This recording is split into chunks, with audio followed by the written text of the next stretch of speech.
Hello everyone, today I'm going to show you how to match cut audio on CapCut PC. So let's get started. So here we are in CapCut, and then from here we're going to import our footage further. So let's see, it's right here. We're going to import this right here.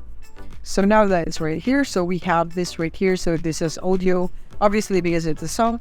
So what we're going to do first is that right here, when you click on this video, as you can see, we don't have any audio file in our timeline. So to do that, we need to right click on the video and click on extract audio right here so that we can have the audio right here. So now from here, we can do the match cut by clicking on the match cut button right here. So we have auto bit and delete, and we have the match cut right here. So I'm just gonna go and select the audio clip right here, and we'll select the auto bit function.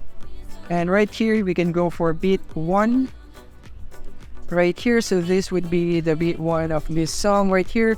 So we can go to these markers right here, so we can expand this so that we can see better by dragging this right here, right there. So these are the markers in the audio that is recognized as a beat on CapCut. So you can do your cuts right here, or you can just remove all of them by clicking this clear bits, and then you can add manually by clicking on the match cut button.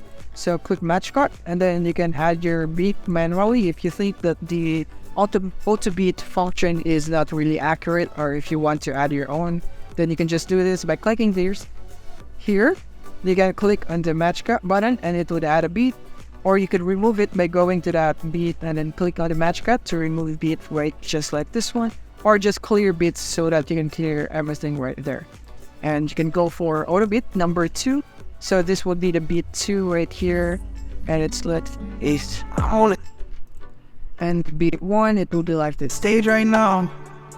So yeah, that is basically how you can match cut on CapCut PC. Thank you for watching.